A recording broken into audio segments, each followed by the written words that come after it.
You think I want this? Anthony's voice was a lethal, vibrating whisper. His dark eyes, entirely devoid of warmth, locked onto hers as he slammed the heavy, gold-embossed contract onto the sticky diner table. You're a waitress drowning in debt. I run the largest underground syndicate in this city. This marriage is a cage for both of us. Forced by a dead man's promise, Hazel wiped her trembling, grease-stained hands on her apron, staring in absolute horror at the terrifying man and the staggering zeros on the bank check he offered. I won't be your pawn, she choked out. Anthony leaned in, the scent of expensive cologne and cold steel washing over her. You don't have a choice. Marry me, or lose everything. The neon sign outside Pete's diner buzzed with a frantic, dying rhythm, casting harsh, intermittent slashes of crimson light across the cracked linoleum floor. It was 2:14 a.m. on a relentless, rain-swept Tuesday. Hazel stood behind the scarred Formica counter, a damp, graying rag moving in slow, mindless circles over a coffee stain that had set in hours ago. Her feet, encased in cheap, worn-out sneakers, throbbed with a dull, rhythmic ache that radiated up her calves. This was her third double shift in 5 days, a desperate attempt to outrun the crushing weight of her reality. Burning a hole in the pocket of her faded jeans was a final notice from the Street Jude Care Facility. $4,000 by Friday, or her mother would be transferred to an underfunded state ward. It was a sum that might as well have been $4 million. The rusted bell above the diner's glass door chimed, shattering the fragile, exhausted silence. It wasn't the soft, hesitant jingle of a weary late-night trucker. The door was pushed open with deliberate, aggressive force. 3 men stepped into the harsh fluorescent light, bringing the cold, wet night in with them. 2 of them were built like concrete bunkers, their eyes scanning the empty booths with a chilling, professional paranoia. But it was the man in the center who instantly commanded the oxygen in the room. He moved with the fluid, silent grace of an apex predator. His bespoke charcoal suit looked entirely alien against the backdrop of peeling vinyl booths and cheap ketchup dispensers. Raindrops gleamed like scattered diamonds in his impeccably styled dark hair. When his gaze locked onto Hazel, she felt the breath physically leave her lungs. His obsidian eyes were ancient, cold, and entirely merciless. He dissected her in a fraction of a second, taking in her stained apron, the dark, bruised circles beneath her eyes, and the slight, involuntary tremble in her hands. Hazel, he said. It wasn't a question. The way her name rolled off his tongue sounded like a verdict. His voice was a low, resonant baritone that vibrated against the stacked coffee mugs on the shelves. She swallowed hard, her throat dry as dust, instinctively pressing her spine against the stainless steel of the pie display case. "We're closed," she managed to say, her voice cracking. "The grill is off. Just coffee." He didn't blink. He walked slowly toward the counter, his expensive leather shoes making no sound on the wet linoleum. "I'm not here for coffee." He reached into the inner pocket of his suit jacket. Hazel flinched, her mind instantly conjuring images of firearms. Instead, he withdrew a thick, cream-colored envelope and a heavy silver fountain pen, laying them on the counter with a deliberate, echoing thud. "My name is Anthony. You are going to sign the document inside this envelope." Panic, sharp and metallic, tasted like copper in her mouth. "I don't know you. I don't sign things from strangers. You need to leave before I call the police." A humorless, razor-thin smile touched the corner of Anthony's mouth. "The police do not concern me. What should concern you is the eviction notice on your mother's house and the final billing warning from the care facility." Hazel's blood ran completely cold. The diner seemed to violently tilt on its axis. "How do you know about that? Who are you?" "I am the man who holds the debt of your late father," Anthony stated flatly, devoid of any inflection. 20 years ago, your father saved the life of my predecessor, In return, a blood oath was sworn to protect his bloodline. The old man died 2 days ago. To solidify my ascension to power within the syndicate, and to appease the traditionalists who value archaic promises, I must honor this debt absolutely. Hazel shook her head, her mind rejecting the words. Syndicate? A blood oath? My father was a mechanic who died of a heart attack. You have the wrong person. I never have the wrong person, Anthony replied smoothly, tapping the envelope. A mechanic was merely his daytime disguise. Now, the old man's dying wish has tied my hands. I must bring you under my absolute protection. By doing what? Hazel whispered, cold dread pooling in her stomach. Anthony's jaw tightened. For a brief second, a flicker of genuine irritation crossed his sculpted features. By marrying me tomorrow. The sheer absurdity of the statement hung heavily in the stale air. You're insane, Hazel choked out, a breathless sound that was half laugh, half sob. I'm not marrying a stranger. I'm not marrying a mobster. Get out. Anthony didn't move. He simply slid the envelope closer to her trembling hands. Inside is a legally binding marriage contract and a cashier's check for $500,000. Sign the paper, Hazel. Your mother gets the best medical care in the world. Her house is paid off. You never work another grueling shift in this grease trap again. He leaned forward, bracing his hands on the counter until she could see the gold flecks in his dark eyes. Refuse, and you face the reality of your world alone. The bank forecloses. Your mother is turned out. And I walk away, my obligation legally and morally severed by your refusal. Hazel stared at the envelope. $500,000. It was a mythical sum. It was life. It was her mother breathing easy. She looked back up at Anthony, seeing the utter, terrifying ruthlessness in his posture. He wasn't asking. He was presenting a trap beautifully disguised as a lifeline. Tears of furious despair pricked her eyes. This isn't a marriage. She trembled, her voice laced with both anger and defeat. It's a purchase. It is a business transaction, Anthony corrected coldly, stepping back and gesturing to the pen. Nothing more. Sign it. The heavily armored SUV glided through the towering wrought-iron gates of Anthony's estate, revealing a sprawling, cold grey stone mansion that looked more like a fortress. Hazel sat rigidly in the back seat, her worn clothes glaringly out of place against the cream leather. She hadn't slept since signing the papers that secured her mother's care, a nauseating reminder of the immense, dangerous power she had just bound herself to. Anthony was waiting in the cavernous, marble-floored grand foyer.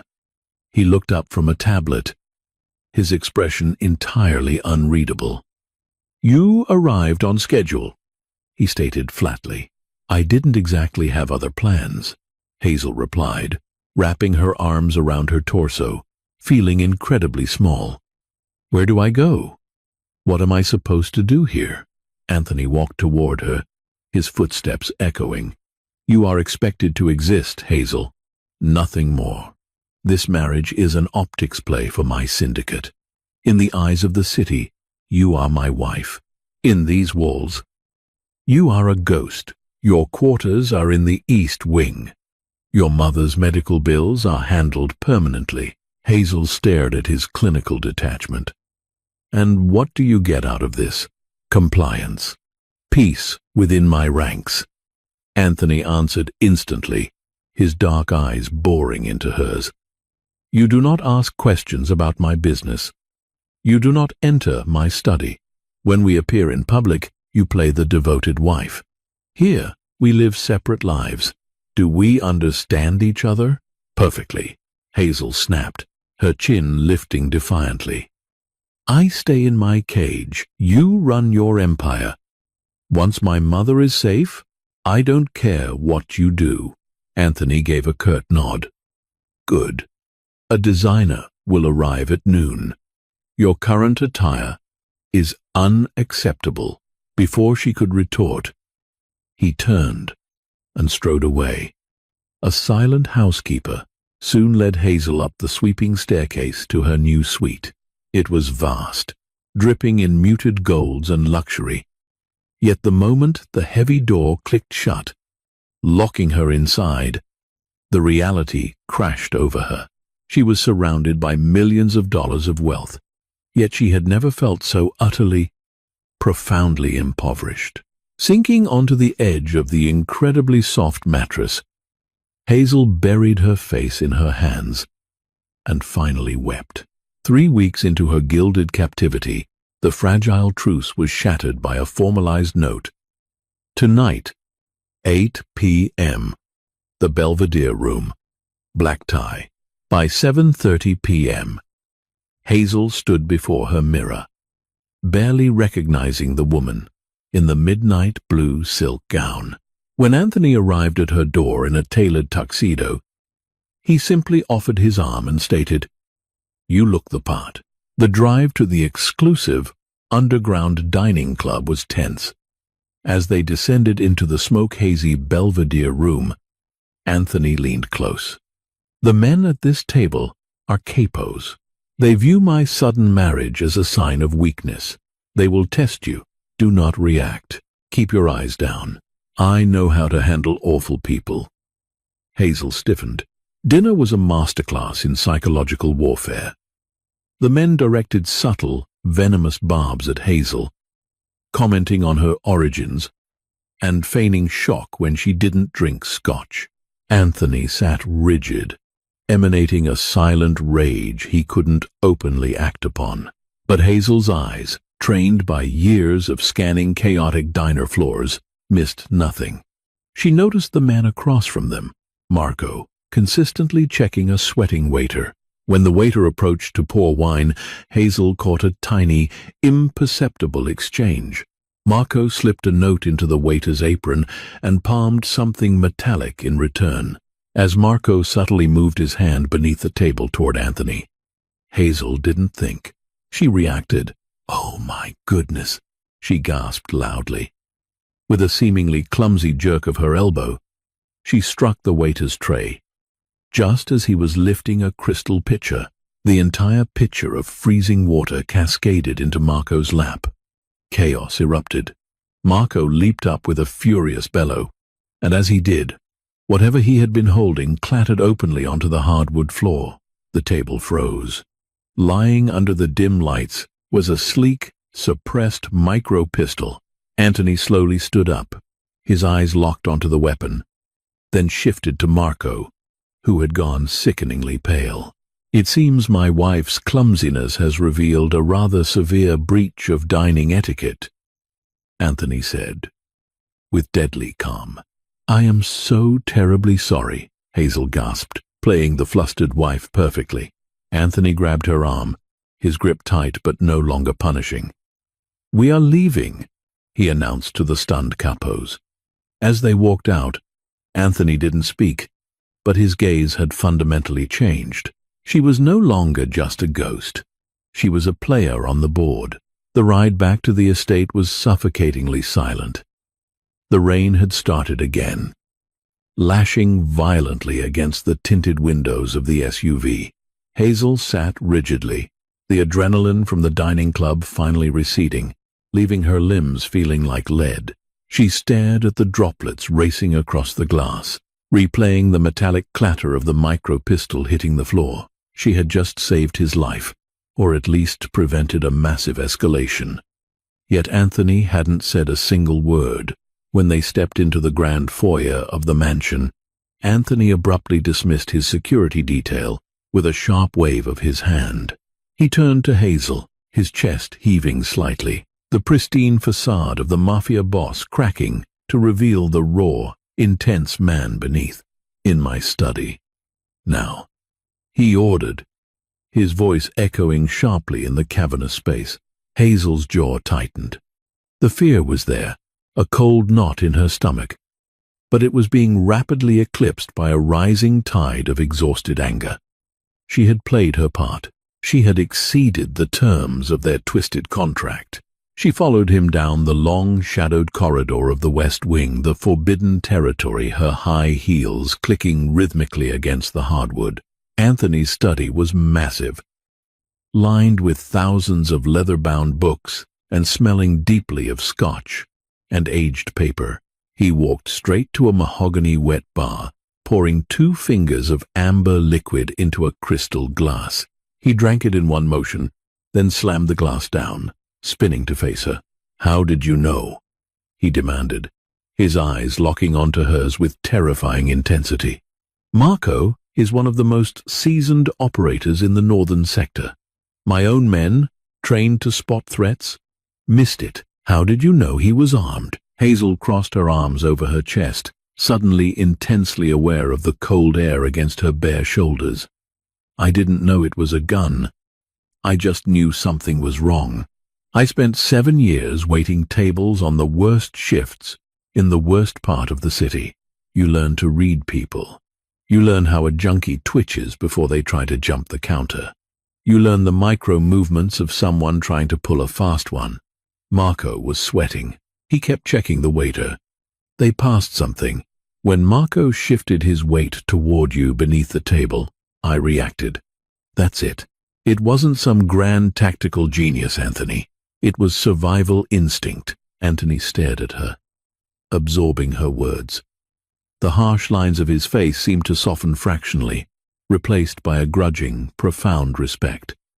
"You intentionally spilled the water to flush him out." "I did what I had to do," she said, her voice dropping. "I don't want to see anyone die." He took a slow, deep breath, running a hand through his dark hair, ruining its perfect styling. "You saved my life tonight, Hazel. If he had drawn that weapon under the table, I wouldn't have had time to react. The optics of my death at a parley would have triggered a massive war." "You're welcome," she replied coolly, turning toward the door. "Now, if you don't mind, I'd like to take off this dress and forget this entire night ever happened." "Wait," Anthony said.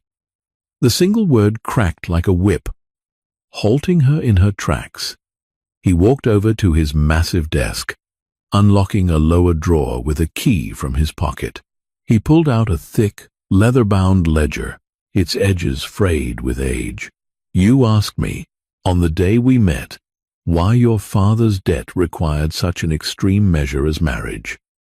You asked me what a mechanic could have possibly done." Hazel turned slowly, her heart beginning to pound a frantic rhythm against her ribs. "You said he saved your predecessor." "He did," Anthony said softly, his eyes darkening with shadows. "But not by accident, and not as a bystander." He placed the ledger on the desk and opened it to a marked page. "Come here, Hazel." Hesitantly, she approached the desk. She looked down at the aged paper, covered in a cramped, sharp handwriting. There were dates, amounts, and names, and there, halfway down the page, was her father's name, Arthur Collins. Next to it were entries for massive sums of money, followed by single-word descriptors. Driver, evac, cleanup, my father. "He wasn't just a mechanic," she whispered, the words tasting like ash in her mouth. "Your father," Anthony said gently, his voice devoid of its usual cold edge, "was the finest getaway driver the syndicate ever employed. He was my father's most trusted asset on the street. 20 years ago, a rival family ambushed my father's convoy. Everyone was killed, everyone except my father, because Arthur Collins drove a bullet-riddled sedan through a literal blockade of gunfire to pull him out. Your father took 3 bullets that night. It's what caused the heart condition that eventually killed him." Hazel staggered backward, hitting the edge of a leather armchair. The room spun wildly. Everything she knew, the poverty, the struggling garage, her father's sudden death, her mother's relentless financial stress, it was all built on a massive, bloody lie. "Why?" she choked out, tears finally breaking free, hot and angry down her cheeks. "If he made all this money, why did we live in poverty? Why did my mother have to work herself to the bone? Because after that night, my father offered him a choice, Anthony explained, taking a step toward her, his expression tight with a strange, dark empathy. Take the money and stay in the life, or walk away completely clean, with a new identity and a vow of eternal protection for his family. Your father chose you. He chose to be a poor mechanic so you wouldn't grow up with a target on your back. He sacrificed the wealth to give you a normal life. But the blood debt remained. When my father died, the rival faction saw an opportunity. They knew about the debt. If I hadn't married you, claiming you as my own blood, they would have used you to leverage me, or worse, killed you to send a message. Hazel sank into the armchair, burying her face in her hands. The revelation was tearing her apart. Her father was a criminal, a hero, a ghost. This entire time, she sobbed into her hands. I thought you were just a monster who bought me. But my life was already bought and paid for in blood. Anthony knelt in front of her chair. He didn't touch her, but his presence was a heavy, grounding force. We are both trapped by the sins and the debts of our fathers. Hazel, I inherited an empire built on violence. You inherited a debt built on sacrifice. I did not want this marriage any more than you did. But after tonight, after watching you handle Marco, he paused, his voice dropping to a gravelly, intense whisper. I realize you are not the fragile waitress I thought I was buying. You are your father's daughter. You have iron in your spine. Hazel looked up, her eyes red, meeting his dark, intense gaze. The cold, impenetrable Mafia boss was gone. In his place was a man burdened by an impossible crown, looking at her with a profound, undeniable connection. The cage doors hadn't opened, but suddenly, the space between them didn't feel so vast. On a suffocatingly humid Thursday, Anthony requested her presence to inspect a newly acquired maritime shipping facility, needing to present a unified, untouchable front. The massive warehouse was a gritty maze of corrugated steel and stacked shipping containers, a sharp contrast to the sterile estate. Deep inside the canyon of wooden crates, the atmosphere abruptly snapped. "Down!" Anthony roared, slamming into her and driving them both to the concrete, just as automatic gunfire erupted. The crates above them exploded into splinters. Anthony was a heavy shield, covering her completely before he drew his weapon to return fire at the shooters on the catwalks above. Pinned down and cut off from their security detail, the situation was dire. "We can't stay here. They'll flank us," Anthony shouted over the deafening din. Hazel's mind, honed by years of managing chaotic diner crises, clicked into survival mode. Spotting a narrow gap between two steel containers that led to an access door, she grabbed a heavy chunk of broken wood. "I'll draw their fire!" she yelled. Before Anthony could stop her, she hurled the wood at a stack of metal barrels. The loud clang instantly drew the shooter's automatic fire. "Now! Go!" Hazel screamed. Anthony grabbed her hand, and they sprinted across the open concrete, bullets whining at their heels. They dove into the gap, bursting through the access door into a filthy alleyway, putting distance between them and the kill box. They finally collapsed behind a rusted delivery truck 2 blocks away. Hazel's lungs burned. A jagged piece of shrapnel had sliced her forearm, though the adrenaline masked the pain. Anthony leaned beside her, his chest heaving, a raw, breathless sound escaping his lips. "You drew fire from trained killers with a piece of scrap wood." Hazel let out a shaking breath. "I told you. I know how to handle awful people." Anthony stared at her, the walls of his Mafia boss persona entirely shattered. He took off his ruined suit jacket and gently wrapped it around her bleeding arm. "We need to get to a safe house," he murmured intimately. styling his extraction team. As he stood guard over her in the alley, Hazel realized a terrifying truth. She was no longer afraid of him. She was afraid for him. The safe house was a stark contrast to the sprawling grandeur of the estate. Located on the top floor of a nondescript, brutalist apartment building in a working-class neighborhood, it was a purely functional space. No marble, no chandeliers, just reinforced steel doors, bulletproof glass, and minimalist, utilitarian furniture. It felt like a bunker because that was exactly what it was.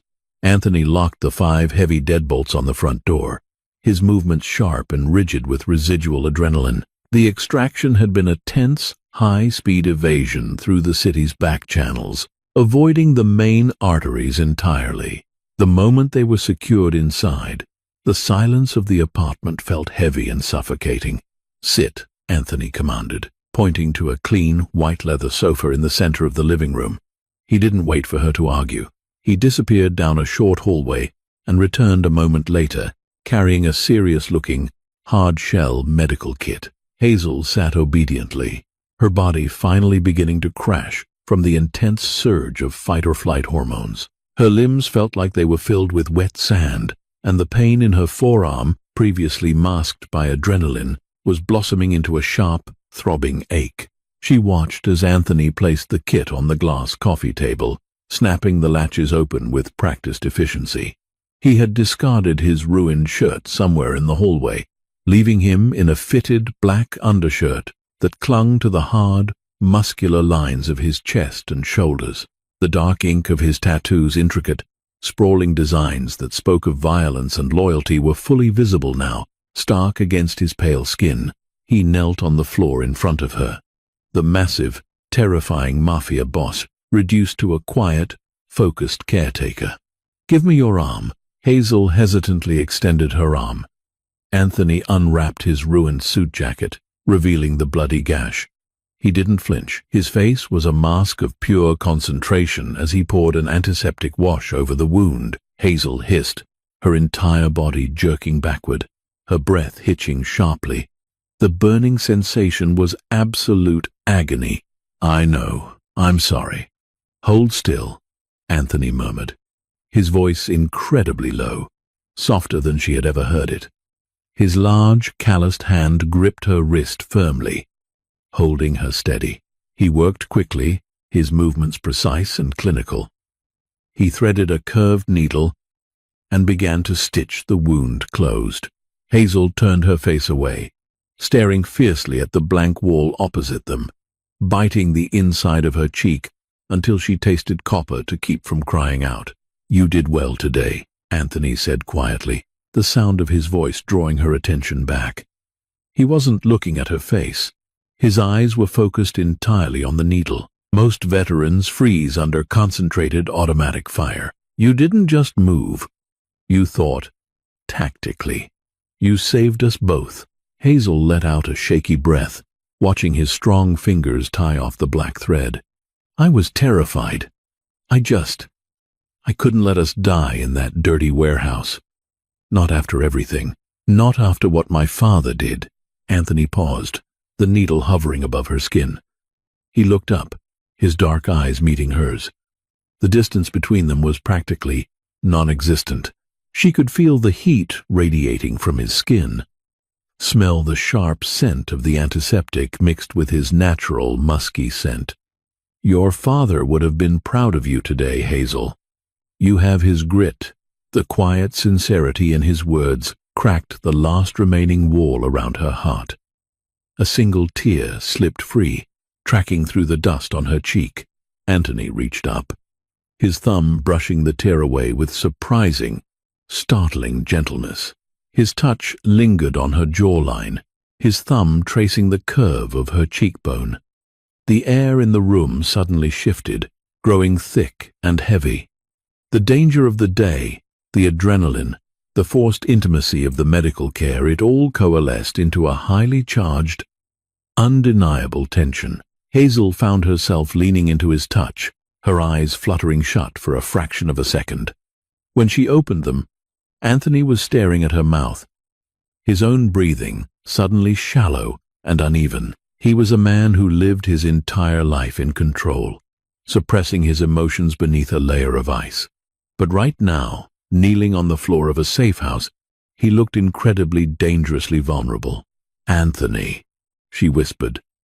A question and a plea tangled in his name. "Hazel," he replied, his voice a low, rough rasp.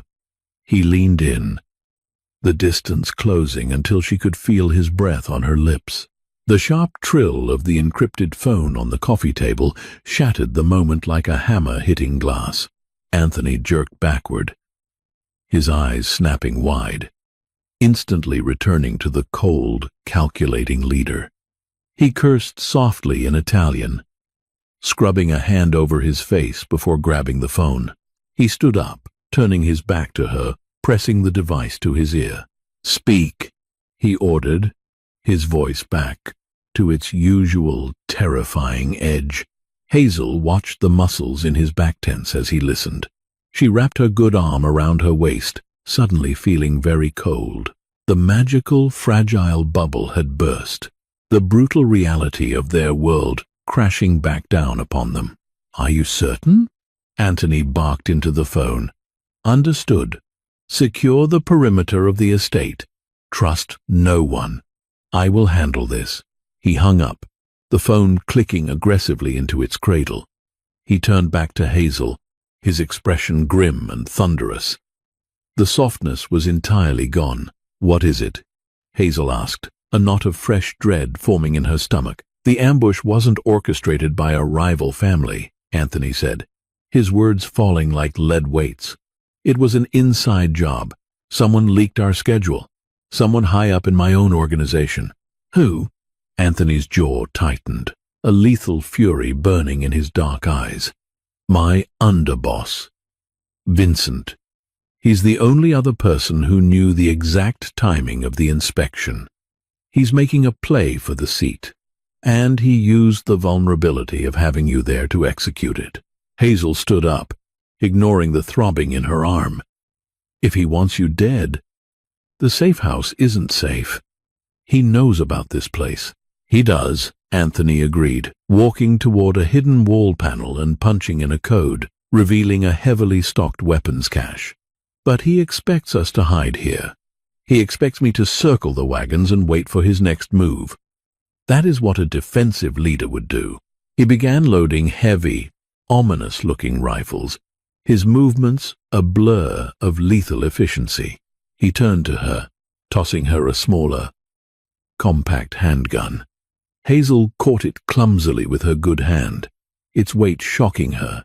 "What are we doing?" she asked, staring at the weapon. "We are not going to wait," Anthony said, his eyes blazing with a cold, terrifying fire. "We are going back to the estate. We are going to walk right through the front door. He expects me to be weak. I am going to show him exactly why I am the boss." He looked at her, his expression turning grave. "But you cannot come with me, Hazel. I am sending you to another location, a secure site only I know about.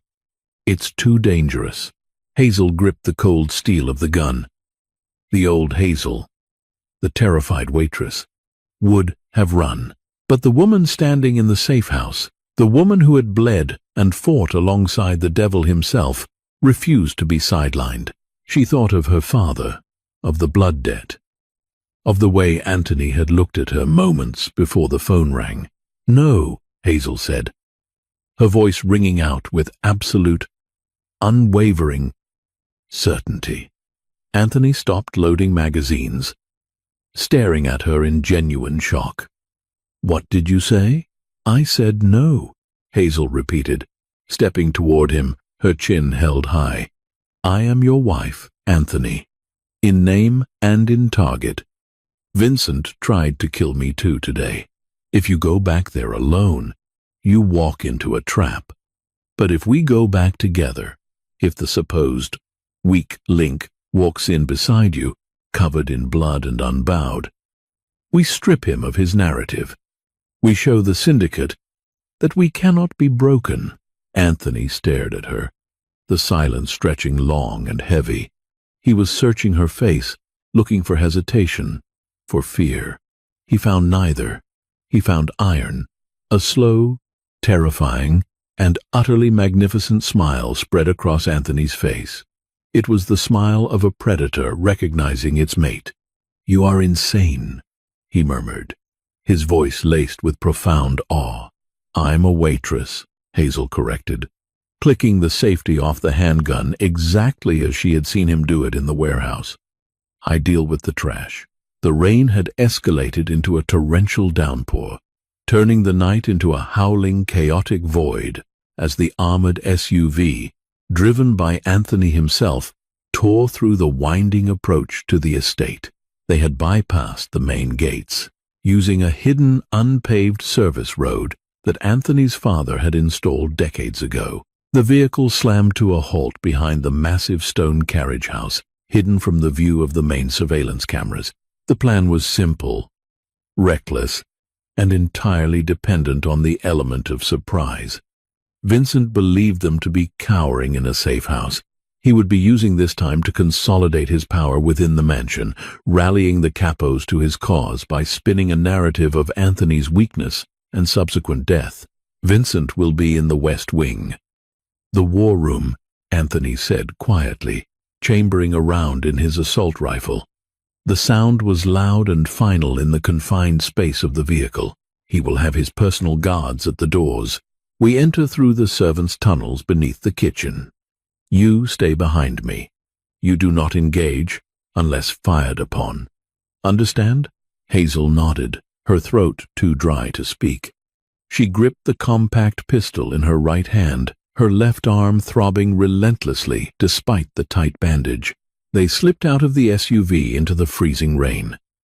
Anthony moved like a shadow, leading her to an old, rusted iron grate, set flush into the foundation of the house. He hauled it open with a grunt of effort, revealing a dark, narrow stone staircase descending into the earth. The tunnels were damp, smelling of old earth and rot. They navigated the labyrinthine passages by the dim beam of a tactical flashlight. Hazel's heart hammered a frantic rhythm against her ribs. This wasn't a sudden, chaotic ambush. This was a deliberate, terrifying march into the lion's den. They emerged behind a hidden panel in the massive stainless steel commercial kitchen. The room was empty, the staff clearly dismissed. Anthony held up a hand, signaling for silence. He pressed his ear against the heavy swinging doors leading to the main corridor. 2 guards in the hallway. He mouthed, his eyes cold and focused. "Wait here." He didn't wait for her response. He pushed through the doors with explosive speed. Hazel heard the muffled thwip-thwip of his suppressed weapon, followed by the heavy thuds of 2 bodies hitting the plush carpet. "Leah," he whispered, pushing the door back open for her. They moved silently down the sprawling, opulent hallway. The mansion, usually so still, felt electric with tension. As they neared the heavy, double-oak doors of the war room, they could hear voices. Vincent's voice, booming and confident, carrying through the thick wood. Anthony's reliance on the girl was his undoing. He grew soft. The ambush at the docks confirms he did not survive the extraction. As underboss, protocol dictates I assume interim command. Until Anthony didn't hesitate. He didn't formulate a complicated tactical breach. He simply lifted his heavy, booted foot and kicked the center of the double doors with devastating, bone-shattering force.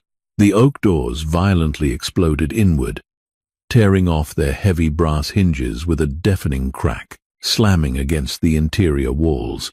The scene inside froze instantly. Vincent, a sharp-featured man in a silver suit, stood at the head of a massive mahogany table. 4 other high-ranking capos were seated around him. A dozen heavily armed guards lined the perimeter of the room. Anthony stepped into the doorway, his assault rifle leveled directly at Vincent's chest. The storm raged outside the massive windows, lightning illuminating his furious, blood-spattered face. He looked like an avenging demon ripped straight from hell. "Rumors of my death," Anthony's voice boomed, carrying a terrifying absolute authority that vibrated in the chests of everyone in the room, "have been vastly exaggerated." A collective, stunned silence gripped the room. Vincent's face drained of all color, his arrogant posture crumbling instantly. His guards, caught entirely off guard, hesitated, their hands hovering over their weapons, unsure whether to draw on the recognized boss. And then Hazel stepped into the frame, standing shoulder to shoulder with Anthony. She was a shocking sight. The elegant midnight blue gown was torn and stained with dirt and dried blood. Her hair was a wild tangle. Her arm was heavily bandaged in Anthony's ruined suit jacket. But she stood tall, her chin raised defiantly, the compact pistol held steadily in her hand. She did not look like a cowering, terrified civilian. She looked like a survivor. She looked like a queen forged in fire. The psychological impact of her presence was immediate. The capos, men who valued strength above all else, stared at her in stunned reverence. Vincent's narrative of a soft boss ruined by a weak girl shattered instantly. "Vincent," Anthony said, his voice dropping to a lethal, vibrating growl as he walked slowly into the room, his weapon unyielding. "You orchestrated an ambush. You fired upon me, and you fired upon my wife." "Anthony, listen," Vincent stammered, raising his hands, his eyes darting frantically toward his paralyzed guards. "It was a mistake. I received bad intel." "You received the intel you created." Anthony cut him off ruthlessly. He didn't look at the guards. He knew he commanded the room by sheer force of will. He stopped 5 feet from Vincent. "You broke the sacred oath. You broke the trust of the family." "She's a waitress!" Vincent suddenly screamed, panic breaking his facade, pointing a shaking finger at Hazel. "She's nobody! You tied our legacy to trash." Before Anthony could react, Hazel moved. She didn't raise her gun. She didn't scream. She simply walked forward, stepping past Anthony's protective stance. Her eyes locked onto Vincent, with a cold, terrifying intensity that mirrored Anthony's own. Vincent, confused by her sudden movement, instinctively reached for the weapon at his waist. Hazel didn't hesitate. With a sudden, explosive burst of speed fueled by pure adrenaline and the heavy, solid weight of the silver tray sitting on the edge of the conference table, she grabbed the heavy metal platter and swung it with all her might. The heavy silver tray connected with the side of Vincent's head with a sickening, resonating crack. Vincent's eyes rolled back in his head. He crumpled to the floor instantly, unconscious before he even hit the expensive Persian rug. The room erupted. The guards finally drew their weapons, shouting, but Anthony was faster. He didn't fire. He simply roared, "Stand down!" The sheer, overwhelming command in his voice, coupled with the shocking, brutal image of his weak wife standing over the unconscious, bleeding underboss, broke the guards' resolve. They lowered their weapons, stepping back. The capos at the table remained perfectly still, their eyes wide with shock and newfound respect. Hazel stood over Vincent, her chest heaving, the silver tray clattering to the floor from her trembling fingers. She looked at Anthony. The fury in his eyes had vanished, replaced by an expression of profound, earth-shattering awe. "I think," Hazel breathed, her voice shaking but clear in the silent room, "that concludes the interim command." The immediate aftermath of Vincent's violent deposition was a masterclass in organized chaos. The mutiny, fragile to begin with and heavily reliant on the illusion of Anthony's death, collapsed entirely the moment Hazel struck the underboss down. The remaining capos, witnessing the sheer, terrifying unity of Anthony and his fiercely capable wife, rapidly swore their absolute, terrified fealty. Vincent and his immediate loyalists were dragged from the room, their fates unspoken but permanently sealed. Within an hour, the estate was locked down under the control of Anthony's fiercely loyal inner circle guards. The storm outside finally began to break, the torrential rain giving way to a steady, rhythmic drizzle. Hazel sat alone in the massive, silent expanse of the master suite's bathroom.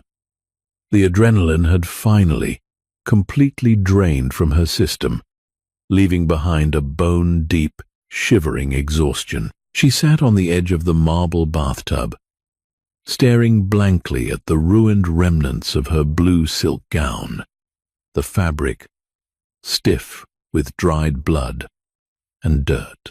Her hands shook so violently she could barely turn the gold fixtures of the sink. She had struck a man down. She had stood in a room full of killers and held her ground. The reality of what she had done, of the violent world she had fully stepped into, was crashing over her in overwhelming, terrifying waves. The heavy bathroom door creaked open softly. Anthony stepped inside. He had washed the blood and dirt from his face and changed into a clean, simple white shirt and dark trousers. But the weariness in his eyes was profound. He looked at her, his expression softening instantly at the sight of her shivering, traumatized frame. He didn't speak. He walked over to the bathtub and began turning the heavy brass knobs, adjusting the temperature until thick, warm steam began to fill the massive marble enclosure. He reached into a glass cabinet and poured a generous amount of expensive, soothing bath oils into the rushing water. Only then did he turn to her. "Let me help you," he said gently. Hazel didn't have the strength to refuse, nor did she want to. She felt completely raw, stripped down to her very soul.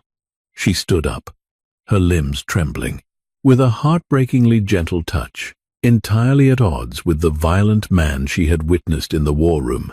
Anthony helped her peel away the ruined, stiff fabric of the gown. He didn't look at her with lust. He looked at her with a profound, aching reverence. He carefully unwrapped the bloody bandage from her arm, inspecting the stitches with a critical eye, nodding in satisfaction when he saw they held perfectly. He helped her step into the massive sunken tub. The hot, scented water enveloped her, immediately easing the brutal ache in her muscles. Hazel sank down until the water reached her collarbones, closing her eyes and letting out a long, shuddering sigh. Anthony didn't leave. He rolled up his sleeves, pulled a plush stool to the edge of the tub, and sat down. He took a soft sponge, dipped it in the hot water, and gently, methodically began to wash the dirt and grime from her shoulders and back. The silence between them wasn't cold or tense anymore. It was heavy with unspoken words, with a shared, terrifying intimacy forged in violence and survival. "You terrified me tonight," Anthony finally spoke, his voice a low, gravelly rumble that echoed slightly against the marble walls. The sponge paused on her shoulder. "When you stepped past me toward Vincent, I have never felt fear like that in my entire life, Hazel. Not when the guns went off at the docks, not when I was staring down a room of armed traitors, only when I thought he might pull that trigger before I could stop him." Hazel opened her eyes, looking over her shoulder at him.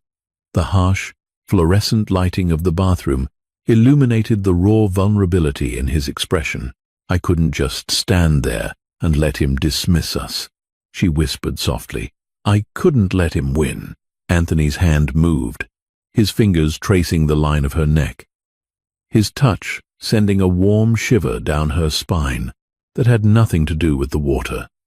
"You didn't just stop him. You broke the entire rebellion. The men in that room, they respect violence, yes, but they respect sheer, unwavering defiance more. You walked into their world, unarmed, and dominated it. They will never question your place beside me again." "But what is my place, Anthony?" Hazel asked. the question hanging heavy and fragile in the steam-filled air. She turned fully to face him, the water sloshing softly against the marble. "We survived tonight. Vincent is gone. Your power is secure. The blood debt my father owed. Surely it's paid now. I saved your life, you saved mine. The ledger is balanced." Anthony's hand dropped from her shoulder. He sat back on the stool, his dark eyes searching hers, a flicker of genuine panic crossing his stoic features. "Is that what you want? The ledger balanced? The contract voided?" "I don't know what I want," Hazel admitted, a single tear mixing with the bathwater on her cheek. 3 weeks ago, I was pouring cheap coffee and drowning in debt. Today, I survived an assassination attempt and assaulted a Mafia underboss. I am terrified of your world, Anthony. It's violent, it's brutal, and it's built on blood. Anthony looked down at his own hands, hands that had ordered deaths, hands that had pulled triggers. "It is," he agreed, his voice thick with self-loathing. "It is a dark, terrible world, and you are a light that has no business being dragged into it." He met her gaze again, his eyes burning with an intense, desperate fire. "But I also know that before you walked into that diner, I was a ghost haunting my own empire. I felt nothing. I cared for nothing except the survival of the organization. You brought me back to life, Hazel. You forced me to feel. You forced me to care." He leaned forward, bracing his hands on the edge of the marble tub, bringing his face inches from hers. "The ledger is balanced," he whispered fiercely. "The debt is paid. If you walk out of those gates tomorrow, you will have millions in your account. Your mother will be cared for forever, and my men will protect you from the shadows for the rest of your life. You are free to go." Hazel stared into his dark, tortured eyes. She saw the absolute truth in his words. He was giving her the ultimate choice. He was giving her the freedom he had initially stolen from her. She looked at this terrifying, powerful man who was currently sitting on a stool in a bathroom, looking at her as if she were the only thing keeping him tethered to the earth. The fear of his world was still there, but it was eclipsed by a sudden, overwhelming realization. "If I leave," Hazel whispered, her voice trembling slightly, "who is going to watch your back?" Anthony's breath hitched.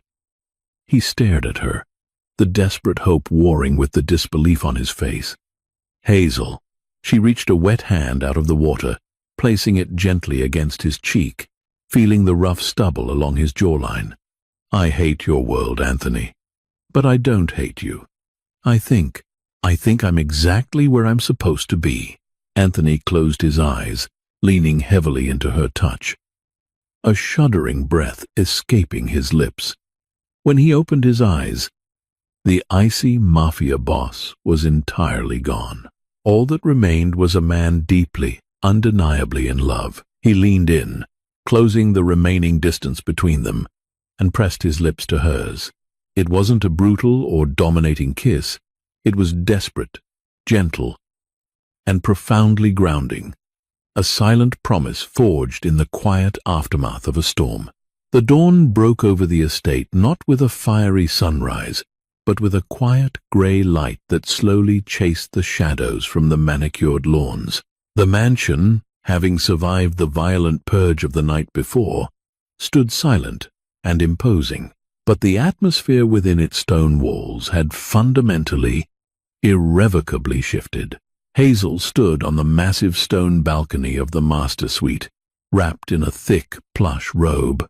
The cold morning air bit at her cheeks, but she barely felt it.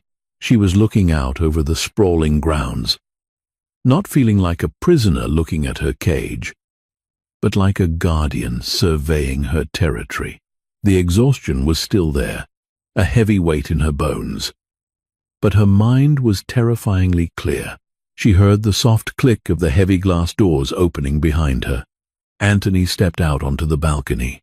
He was dressed in a dark suit again, ready to face the turbulent day ahead, dealing with the fallout of Vincent's betrayal. But his posture was different. The rigid, defensive tension that usually gripped his shoulders was gone. He looked lighter. He walked up behind her, wrapping his arms around her waist, pulling her back against his solid chest. He rested his chin on the top of her head, sighing deeply as they looked out over the estate together. "The capos are assembling in the main hall," Anthony said quietly, his voice a comforting rumble against her back. "They want reassurance. They want to see the strength of the leadership. They want to know if they should be afraid of you." Hazel corrected softly. "They should always be afraid of me," Anthony replied, a hint of the old, cold edge returning to his voice. But then he tightened his grip on her slightly. "But they are more afraid of you right now. The story of the silver tray has already become legend among the gods." Hazel let out a small, tired laugh. "Great. I'm a waitress wielding a serving platter." Terrifying. Anthony turned her around in his arms, his expression turning serious. He reached into the inner pocket of his suit jacket. Hazel's breath hitched. A brief flash of memory taking her back to the diner, to the heavy envelope that had started this all. He withdrew a folded document. It wasn't thick like the marriage contract. It was a single page. He handed it to her. Hazel unfolded it slowly. It was a legal document, drawn up by the syndicate's highest lawyers. It was an annulment, already signed by Anthony. Attached to it was a bank transfer confirmation for an amount so large the zeros blurred together before her eyes. "What is this?" she asked, her voice tight. A sudden spike of panic piercing her chest. "I told you last night." "I know what you told me," Anthony interrupted gently, placing his hands over hers, covering the document. "But last night we were bleeding, exhausted, and running on adrenaline. This morning is reality. This document is your absolute freedom, Hazel. No strings, no debts, no shadows. You can walk away right now, and you will never see me again." Hazel stared at the paper. It was everything she had wanted 3 weeks ago. It was safety. It was normalcy. It was an escape from the violence and the fear. She looked up at Anthony. His face was a mask of careful neutrality, but she could see the profound, agonizing fear in his dark eyes. He was terrified she would take it. He was giving her the ultimate power over him. He was proving that she wasn't a hostage. She was a choice. Hazel looked back down at the document. She thought of the cold, lonely apartment she had left behind. She thought of the relentless, soul-crushing grind of the diner.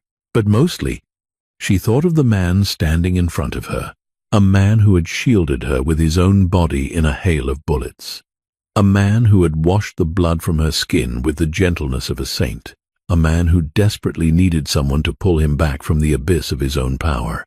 Slowly, deliberately, Hazel gripped the top of the crisp legal paper. With a sharp, decisive motion, she tore the document cleanly in half. Anthony's breath hitched audibly. She placed the torn pieces together and tore them again, letting the fragments flutter from her hands, catching the morning breeze and scattering over the stone balcony like white petals. "I told you," Hazel said, stepping closer to him, wrapping her arms around his neck. "I deal with the trash. And right now, this empire needs cleaning up." Anthony let out a raw, shuddering breath, pulling her fiercely against him, burying his face in her hair. "You are going to drive me insane," he murmured, his voice choked with relief. "I'm going to keep you alive," she corrected, leaning back to look him in the eye. "But things are going to change, Anthony. The violence, the collateral damage. If I am staying, if I am truly your partner, we do this my way. We legitimize. We stop the bloodshed." Anthony looked at her, the fierce, uncompromising waitress who had brought an underworld empire to its knees without firing a single shot. He saw the iron in her spine, the compassion in her heart. and the sheer, terrifying intelligence in her eyes. "Whatever you want," the Mafia boss whispered, surrendering his entire world to the woman he had forced into his life. "You are the queen. I merely enforce the laws you write." He kissed her, a deep, passionate sealing of a new contract. Not one born of blood debts or forced obligations, but one forged in the fires of survival, respect, and an unbreakable, unexpected love. They turned back toward the glass doors, ready to face the wolves waiting in the hall below. But this time, the wolves wouldn't be looking at a boss and his captive wife. They would be looking at a king and the unstoppable force of nature that commanded him. The transition from a life of profound desperation to one of staggering power is never simple, and the scars of survival never truly fade. Yet, in the heart of darkness, Anthony and Hazel discovered a profound truth. True strength isn't measured by the violence one can inflict, but by the compassion one can maintain in the face of absolute power.